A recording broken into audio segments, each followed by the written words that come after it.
Assalamu alaikum wa rahmatullahi wa barakatuh. Innal hamdalillahil akramil ladzi khalaqal insana wa karrama wa 'allamahu minal bayati ma lam ya'lam. Fasubhanalladzi la yuhsanu imtinanuhu bil lisani wa la bil qalam. Nashhadu an la ilaha illallah wahdahu la sharika lah.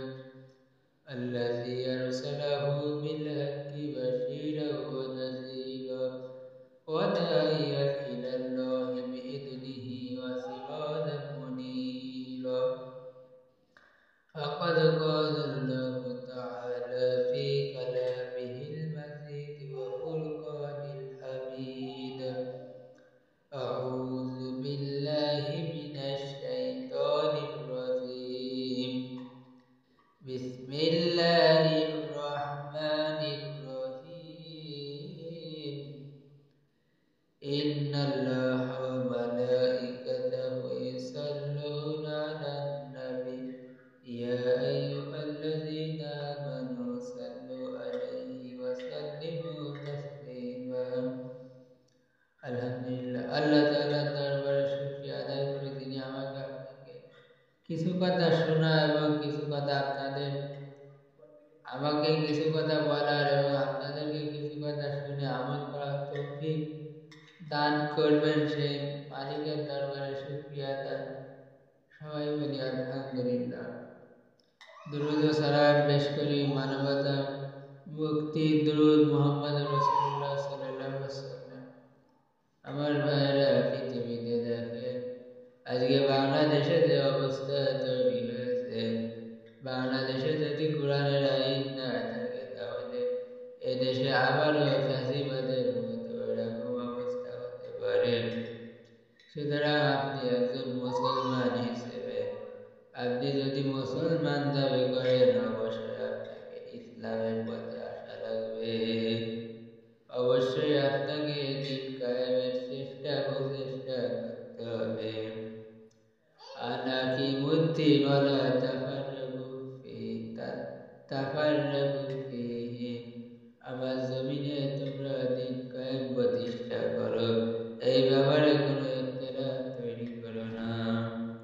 সুতরাং আজকে যদি বাংলাদেশে দিন কায়েম হয়ে যায় তাহলে এই দেশটা সুন্দরভাবে পরিচালিত হবে, দেশটা উন্নত হবে দিন দিন। এদেশে কোনো দুর্নীতি হবে না, দেশে কোনো সাদাবাজি ঠাঁই বাংলার জমিনে হবে না, সাদাবাজি করতে সাহস পাবে না। আজকে দেখেন বিভিন্ন জায়গায় সাদাবাজি হচ্ছে। আজকে নিজেরা নিজেদের ভিতরে বিভেদ তৈরি করতেছে, নমিনেশন নিয়ে সামান্য মারামারি কাটাকাটি হানাহানি এমনকি খুন খারাপের মতো অবস্থা তৈরি হয়ে যাচ্ছে। কথা বলেন ঠিক কিনা? আমার ভাইরা, আপনি একজন মুসলমান, আল্লাহ তাআলা আপনাকে সৃষ্টি করেছেন লিয়াবলুয়াকুম আইয়ুকুম আহসানু আমালা ওয়া হুয়াল আজিজুল হাকীম। আল্লাহ তাআলা বলেছেন আমি মানুষকে জীবন দান করেছি ও পৃথিবীতে পাঠিয়েছি পরীক্ষার জন্য। সে কতটুকু পরীক্ষায় পাশ করে না ফেল করে এটা আমি দেখার জন্য মানুষকে সৃষ্টি করেছি।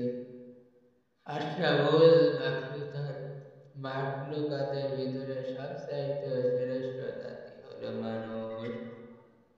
এই মানুষ আমি পৃথিবীতে পাঠিয়েছি আমার জমিনে তারা দিন কায়েম প্রতিষ্ঠা করবে, তারা আমার জমিনে নামাজ কায়েম করবে, ইসলাম সব কিছু করবে, কোরআন দিয়ে রাষ্ট্র পরিচালনা করবে। কিন্তু আজকে দেখা যাচ্ছে কোরআন দিয়ে রাষ্ট্র পরিচালনার কথা যারাই বলতেছে তাদেরকে মিথ্যা অপবাদ দেওয়া হচ্ছে, তাদেরকে বিভিন্নভাবে হেনস্থা করা হচ্ছে। আপনি একজন মুসলমান, আপনার তো ইসলামের সাথে আসার কথা ছিল, আপনি কেন বাতিলকে সাপোর্ট করেন? যে ব্যক্তি আপনার নেতা হবে অবশ্যই তাকে সৎ হতে হবে, অবশ্যই তাকে কোরআনের আইন দিয়ে দেশ চালাতে হবে, তা না হলে কিয়ামতের ময়দানে আপনি ধরা খেয়ে যাবেন, আপনি হবেন আল্লাহ রসুলের আসামি। আর যদি কোনো ব্যক্তি আল্লাহ রসুলের আসামি হয়ে যায়, ওই ব্যক্তির জন্য জাহান্নাম অবধারিত। শয়তান পশ্চাৎ, কিন্তু শয়তান বসে নাই, শয়তান মানুষের উপর শিরার ভিতর ঢুকে ধোকা দিচ্ছে। আজকে দেখেন বাংলাদেশে বিপুল পরিমাণে অনলাইন তৈরি হয়ে গেছে। ও আমার বোনেরা, ও আমার ভাইরা, তোমরা কখনো কোনোদিন অনলাইনে কোনো জিনিস অর্ডার করবে না, কারণ এই সমস্ত সব বাউতাবাজি, সব মিথ্যে কথা, চিটিং বাটপারি। কখনো তোমরা অনলাইনে, কখনো তোমরা ভালো রাখতে না, এগুলো সব চিটার বাটপার।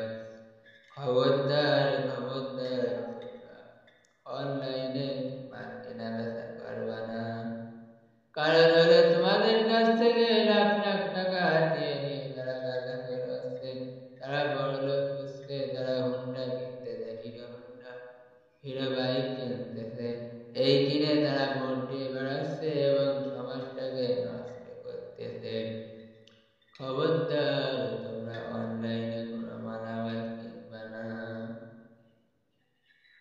অনলাইন এমন একটা মারাত্মক একটা বিষয়, একটা মোটরসাইকেল দিয়ে দেবে, মোটরসাইকেলের দাম হিরো হুন্ডা 6 লাখ টাকা দাম, ওই গাড়ি যদি 3 লাখ টাকা দেয় তাহলে তো আপনার মাথা খারাপ।